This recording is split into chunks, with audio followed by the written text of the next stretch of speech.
নমস্কার, কেমন আছেন সবাই? আবারও জীবনের উঠা পড়ার নতুন দিনের নতুন একটা ব্লগ ভিডিও নিয়ে চলে এলাম আপনাদের সঙ্গে থাকুন, দেখতে থাকুন, আশা করছি ভালো লাগবে।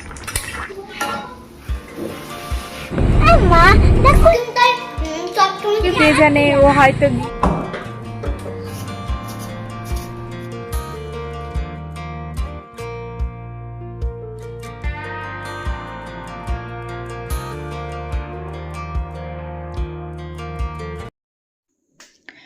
আজকে অনেকটা সকালেই উঠে গেছি। সকাল বলতে একেবারে ভোরবেলা উঠে থেকে তারপরেই কিন্তু সমস্ত কাজবাজ শুরু করে দিয়েছি।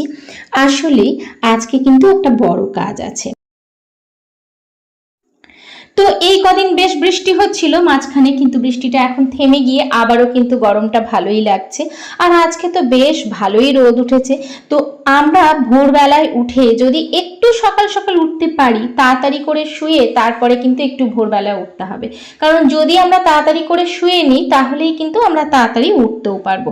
তো সেই ভোর উঠে যদি কাজগুলো করে নিই, ঘরের কাজ থেকে শুরু করে রান্না বান্না, বিশেষ করে রান্নাঘরের কাজগুলো যদি একটু চটজলদি হয়ে যায় তাহলে কিন্তু আমাদের অনেকটাই আর কি গরমটা কম লাগবে। আসলেই রান্নাঘরের কাজগুলো করতেই যেন মনে হয় বেশি বিরক্তি আসে এই গরমের সময়। আর গরমে চেষ্টা করতে হবে হালকা ফুলকা, যতটা কম সম্ভব ততটা সামান্য তেল মশলা দিয়ে কিছু খাবার খাওয়ার জন্য, তাহলে শরীরের পক্ষেও ভালো আর এমনিতেও কিন্তু গরমটা যা পড়েছে বেশি তেল মশলা না খাওয়াই ভালো। যাই হোক, ওদিকে কিন্তু আমি আটাটাকে মেখে নিয়েছি আর ওদিকে আমি কিন্তু সবজিটাও আমার প্রায় হয়েই এসেছে। তো এইদিকে সবজি বসিয়ে আমি কিন্তু বাদবাকি কাজগুলো করে নিলাম। তাহলে এবার আটাটা খানিকক্ষণ মাখা থাকলো, এতে কি হবে, একটুখানি আটাটা রেস্টে থেকে যাবে, তার ফলে কিন্তু লুচিগুলোও খুব ভালো হবে। তো আজকে ভেবেছি একটুখানি লুচি করব, তার জন্যই একটু ভোর উঠেছি। আসলেই এমনিতেও সকালেই ওঠা হয়, খুব সকালে কিন্তু বা খুব ভোরবেলায় এখন আর ওঠা হচ্ছিল না, কারণ যেহেতু বেটুদের স্কুল ছুটি তার জন্য। তো আজকে যেহেতু বাইরেও একটু কাজ আছে, ওর জন্য ভাবলাম তাড়াতাড়ি উঠে ঘরের কাজগুলো সেরে নিলে আমারই সুবিধা হবে। এদিকে কিন্তু ছেলেরা এখনো ঘুমোচ্ছে আর এদিকে কিন্তু আমার ঘরদোর সমস্ত পরিষ্কারও হয়ে গেল, সাথে কিন্তু আমি মোটামুটি সবজি তো করেই নিয়েছি। আর এরপরে লুচিটা করে ওদেরকে খেতে দিয়ে তারপরেই কিন্তু আমি স্নান করতে যাব।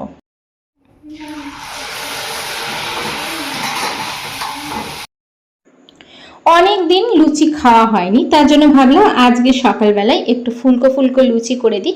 আসলেই আজকে ছোট বেটুকে নিয়ে একটু বেরোবো, তার জন্য ভাবলাম ওদের পছন্দের খাবারটা যদি করে দিই ওরা বেশ পেট ভরে খাবে, ওদেরও ভালো লাগবে, সাথে আমারও ভালো লাগবে। বাচ্চারা যদি পেট ভরে খেয়ে নেয় তাহলে কার না ভালো লাগে, তাই না? তার জন্য ভাবলাম যে চলুন আজকে একটু লুচিই করে দিই। আর অনেকদিন খাওয়াও হয়নি লুচিটা। আর আমি জানেন তো আটার লুচিই করি, আমাদের ঘরে কিন্তু ময়দার লুচি একেবারেই হয় না। ময়দা খাওয়াটা প্রায় ছেড়ে দিয়েছি বললেই পারেন। খাবার দিয়ে দিচ্ছি, কিন্তু খেয়ে নে। বাচ্চারাও উঠে গেছে আর ওদেরকে খেতেও দিয়ে দিয়েছি। এবার কিন্তু আমি নিশ্চিন্তে পুজোটা করে নিলাম। গুড মর্নিং, কেমন আছো সবাই? আবারও জীবনের ওঠা পড়ার নতুন দিনের নতুন একটা ব্লগ নিয়ে তোমাদের কাছে চলে এসেছি। আমি শুক্লা। আজকে সকাল থেকেই ব্লগটা তোমাদের সাথে শুরু করে দিয়েছি, তবে হ্যাঁ, সামনে এসে কথা বলতে পারিনি। তো চলো আজকে সারাদিন কি করছি সবটাই তোমাদের সাথে শেয়ার করব। পুজো তো দেওয়া হয়ে গেল, আর আজকে একটু তাড়াতাড়ি করেই সমস্ত কাজগুলো কিন্তু করেছি, কারণ আজকে এখন কিন্তু একটু বেরোতে হবে। কোথায় যাচ্ছি, চলো কেন যাচ্ছি সবটাই তোমাদের সাথে শেয়ার করব। চলো সঙ্গে থাকো, দেখতে থাকো, আশা করছি ভালো লাগবে। এই যে এতটা কিন্তু মাখা এখনো আছে, কিন্তু আমি এখন আর করতে পারছি না। দুটো লুচি আপাতত আছে, তো দাঁড়িয়ে এটাকে তাড়াতাড়ি খেয়ে নেবো, কারণ তাড়াতাড়ি বেরোতে হবে আর কি। আবার না খেয়ে গেলেও হবে না, ওর জন্য বলি একটুখানি খেয়ে নিই। আর আপাতত কিচ্ছু হয়নি, কি করব না করব সব এসে দেখছি। কতটা দেরি হয় তাও জানি না। তো চলো খেয়ে নিই, তারপরে কোথায় যাচ্ছি না যাচ্ছি সবটাই তোমাদের সাথে শেয়ার করবো। চলো সঙ্গে থাকো। এই যে আমরা বেরিয়ে পড়েছি ছোটকে নিয়ে। আজকে ছোটর ভ্যাকসিন আছে আর কি, তো বড় ঘরেই রইলো, এক্ষুনি চলে আসবো, তো কোনো ব্যাপার না। এখানে বসে বসে বকবক করছে নিনি আর কি। এখানে বাইরের পরিবেশ, রাস্তাঘাট এত সুন্দর যে বেরোলেই মনটা ভালো হয়ে যায়। চলুন যেতে যেতে কিছু কমেন্ট শেয়ার করি। সহচরী দীপিকা বলেছ, গরমের সময় তাড়াতাড়ি রান্না করে নেওয়াটাই সব থেকে বুদ্ধিমানের কাজ। ভালোবাসা দিয়ে তোমার ভিডিওটা দেখে নিলাম। এইভাবেই সাথে থাকার জন্য, পাশে থাকার জন্য অনেক অনেক ভালোবাসা, সাথে আন্তরিক শুভেচ্ছা। উমা দিদিভাই বলেছ, মাছ বাটাটা দারুণ করলে, অমলেট কারি খুব সুন্দর হয়েছে। সত্যি প্রত্যেকের কাছে আমরা কিছু না কিছু শিখি, তাই না? আমি মাছ বাটা জানতামই না, খুব সুন্দর কাজ। চলে এসেছি, বললাম না বেশি দূরে নয়, একদম সামনে। এইভাবেই সাথে থাকার জন্য, পাশে থাকার জন্য অনেক অনেক ভালোবাসা, সাথে আনন্দ। রাবের কিন্তু ভ্যাকসিন নেওয়া হয়ে গেছে, আর একটু কাঁদিনি যাবে।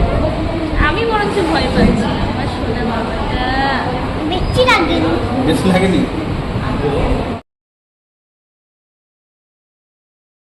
আমার তো ভীষণ ভয় লাগছিল, মনে হচ্ছিল কে জানে ও হয়তো গিয়ে কান্নাকাটি করবে, ওর জন্য আমি আবার এলাম। তো এখন মনে হচ্ছে কোনো দরকারই ছিল না, ও একা এলেই পারতো, মানে আপনাদের দাদার সাথে। যাই হোক, ঠিক চলো, হয়ে গেছে। এরপরে আমরা এখান থেকে বেরিয়ে পড়ছি। আর আজকে যা রোদ দিয়েছে, এতদিন মানে দুদিন ধরে বেশ ভালো ঝড় বৃষ্টি হয়ে সব লন্ড ভন্ড হয়ে আবার আজকে ভীষণ ভাবে রোদ দিয়েছে, বাইরে একদম ফাটাফাটি রোদ আর কি। চলুন যাওয়া যাক সামনের দিকে। একটা বড় কাজ যেন আজকে হয়ে গেল। ছোট ছেলেকে ভ্যাকসিন দেওয়ার ছিল, তো সেটা দিয়ে নিলাম। আসলে শুধু সরকারি নয়, সরকারির বাইরেও কিছু বেসরকারি ভ্যাকসিনও ওকে দেওয়ানো হয়। তো যাই হোক, দেওয়ানো হয়ে গেলে একটা এখন গেছে আইসক্রিম আনতে, নিশ্চয়ই আইসক্রিম নেবে। কি এনেছিস? আইসক্রিম কোন? অধরা গল্পের আইডি থেকে কমেন্ট করেছো, ঠিক ঠিক গরমকালে তাড়াতাড়ি রান্না সেরে নেওয়াই কিন্তু ভালো। ছোট মাছ বাটার রেসিপিটা কিন্তু ভীষণ ভালো লাগলো। এইভাবেই সাথে থাকার জন্য, পাশে থাকার জন্য অনেক অনেক ভালোবাসা, সাথে আন্তরিক শুভেচ্ছা। এইভাবেই সবাই আমার পাশে থেকো, সাথে থেকো। এই যে আজকে বাইরে কিন্তু একদম মেঘ নেই, ভীষণ রোদ। তো যাই হোক, আমরা কিন্তু চলে এলাম। আইসক্রিমটা ঠিক ও নিয়েছে, গলে গেছে, ভালো হবে তাহলে। আমি এই যে চলে এসেছি, সবাই মিলে এখন আইসক্রিম খাওয়া হচ্ছে। আমার না এই কোনগুলো একদম ভালো লাগে না। এই আইসক্রিমটাই সবসময় কিন্তু এটা যদি বাটারস্কচ ফ্লেভার হতো কি মজা হতো। জামা দেখো দেখি। দিতে তুই যেমন তোমার পছন্দ না, ভালো লাগবে। আমাদের গৃহিণীদের একা হাতে পুরোটাই সামলাতে হয়, তাই না? আর যদি একটু ভোরবেলায় উঠে আমরা কাজগুলো গুছিয়ে নিতে পারি, তাহলে অনেকটা কাজই কিন্তু আমরা সামলেও নিতে পারি। ছোট ছেলে আর বড় ছেলে ওরা কিন্তু খেলা করছে। আমি তাড়াহুড়ো করে চলে এলাম রান্নাঘরের কাজটা করব বলে। এই যে চলে এলাম তাড়াতাড়ি করে রান্নাঘরের কাজগুলোকে করে নিতে। আসলেই তা আমি তো কিছু করে যাইনি, শুধু ভাতটাকে একবার মানে 1 ফুট ফুটিয়ে তারপরে গিয়েছিলাম যে এসে ভাতটা করে নেবো। বাদ বাকি কি করবো এখনো পর্যন্ত জানি না, যেহেতু লুচি টুচি করেছি খেয়েছে, তো ওই জন্য হালকা ফুলকাই করবো। আর তাছাড়া ছোট ছেলে জ্বর আসবে বলেছে, কাছে একটু থাকবো, একটু ভয় লাগছে। তাছাড়া যেহেতু সকালে আজকে লুচি টুচি করেছি, ওইসব খেয়েছে, ওর জন্য খুব সিম্পল ভাবে রান্না করবো এমনিই ভেবেছিলাম, তার মধ্যে গেছে আবার গ্যাসটা শেষ হয়ে।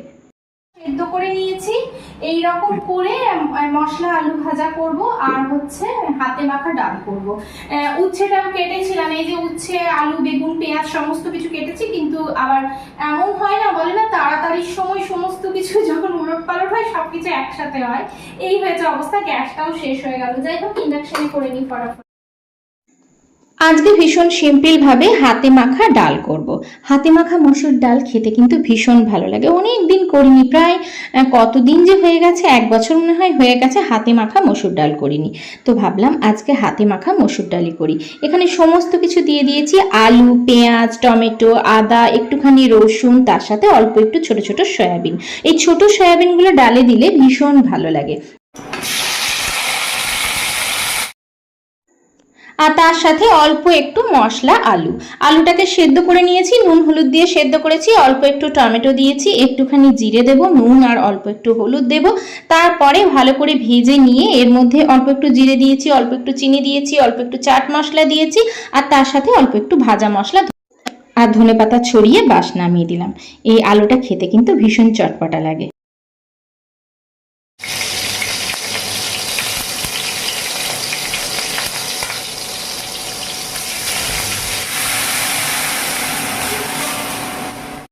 এই যে ডালটাও আমার কিন্তু একেবারে রেডি হয়ে গেছে। এই রকম ডাল থাকলে কিন্তু আর কিচ্ছুটি লাগে না। আর গরমের দিনে এরকম সিম্পল ডাল তার সাথে দই থাকলে ভীষণ ভালো লাগে খেতে। আমার ভিডিওগুলো কেমন লাগছে জানাতে ভুলবেন না। যদি ভালো লেগে থাকে অবশ্যই লাইক করে সাবস্ক্রাইব করে বন্ধু হয়ে আমার পাশে থেকে যেতে পারেন। আর বেশি ভালো লাগলে ফ্রেন্ড আর ফ্যামিলির সাথে শেয়ার করতে কিন্তু একদম ভুলবেন না। তাহলে আজকে এখানেই রাখি, দেখা হচ্ছে পরবর্তীকালে নতুন একটা ভিডিওর সাথে। ততক্ষণ পর্যন্ত টাটা।